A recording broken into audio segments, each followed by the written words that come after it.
Karena riskannya permasalahan dalam dunia e-commerce, dibutuhkan sebuah undang-undang e-commerce. Sparrow pada tahun 2000 mengidentifikasi 8 bidang hukum yang perlu menjadi perhatian para pemasar online.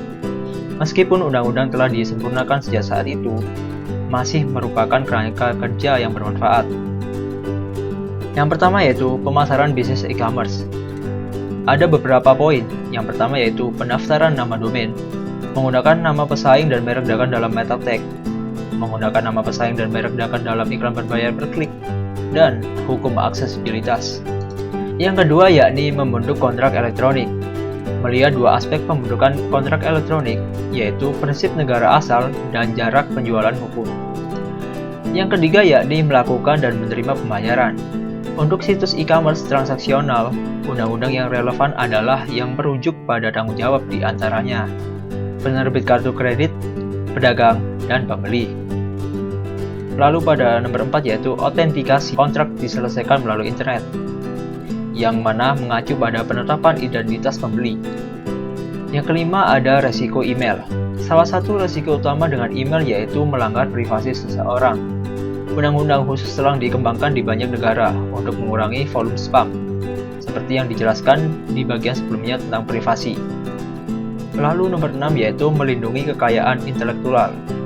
Hak kekayaan intelektual atau yang biasa disebut dengan HKI, melindungi desain, ide, dan penemuan serta memasukkan konten dan layanan yang dikembangkan untuk situs e-commerce.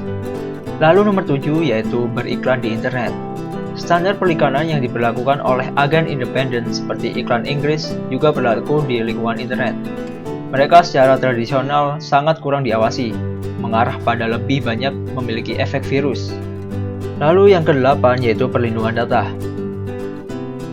Keputusan pada tingkat lokalisasi perlu diambil pada suatu daerah atau dasar negara untuk memprioritaskan negara yang berbeda sesuai dengan ukuran pasar dan pentingnya memiliki lokalisasi.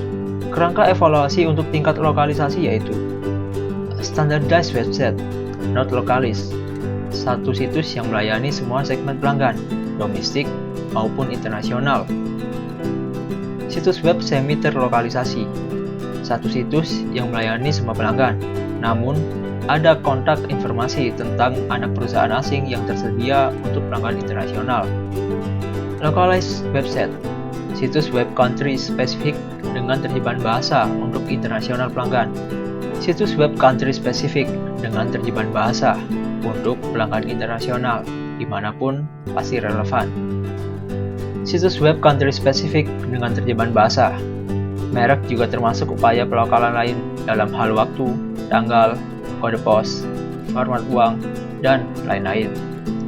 Situs web yang mencerminkan penyerapan lengkap dalam budaya segmen target pelanggan. Juga ada keterlibatan politik dalam banyak kegiatan ini. Yang dimaksudkan adalah untuk meningkatkan daya saing ekonomi negara atau kelompok negara.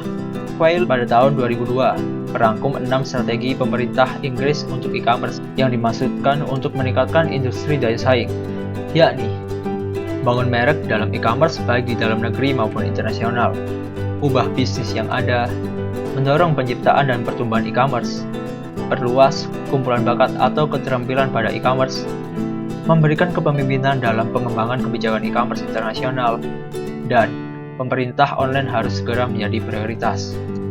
Booz Allen pada tahun 2002 meninjau pendekatan yang digunakan oleh pemerintah dalam mendorong penggunaan internet.